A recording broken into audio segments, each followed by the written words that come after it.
Meron pa tayong 84.7% na hindi pa nakakapag-subscribe sa YouTube channel ko. Bagong lahat, huwag nating kakalimutan na mag-subscribe and click the bell para ma-receive ninyo lahat ng aking notifications, mga parkoy. Huwag na nga natin patagalin ang usapan kay Matthew Wright. Well, mga parkoy, kitang-kita naman natin kung paano panoorin ni Matthew Wright ang laban nila noong may laban ang Phoenix Fuel Master sa PBA. Well, mga parkoy, nag-aabang lang siguro ito para imbitahan nga ng Gilas Pilipinas na makapaglaro ulit sila ngayong season na to.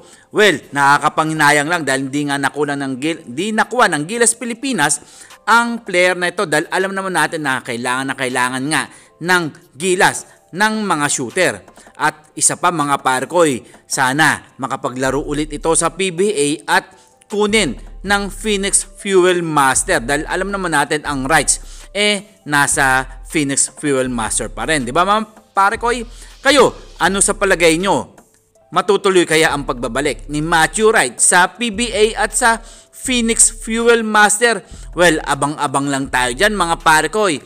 At syempre, hindi natin pababayaan na hindi mapanood ang mga laban ni Matthew Wright sa ibang bansa. At syempre, full support pa rin tayo dyan. Di ba, mga parkoy?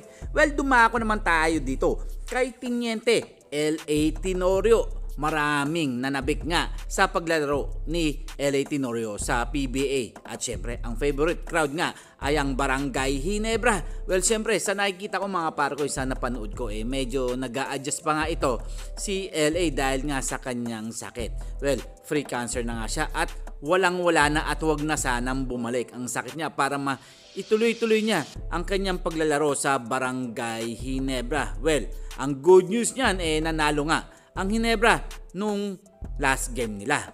Well, dumako naman tayo dito kay Terrence Jones na napapabalitang magbabalik PBA daw to at kukunin ng SMB.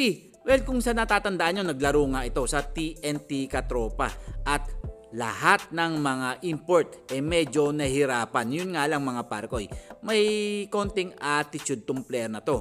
Well, tingnan na lang natin kung makukuha nga ba ng SMB ang player na matikas sa power forward na si Terrence Jones. Well, mga parkoy, kayo na ang musga. At syempre, magkomento lang kayo at sasagutin natin yan isa-isa. At huwag niyong kakalimutan mag-subscribe. And this is Tondoboy Vlogs. I'm out. God bless you all.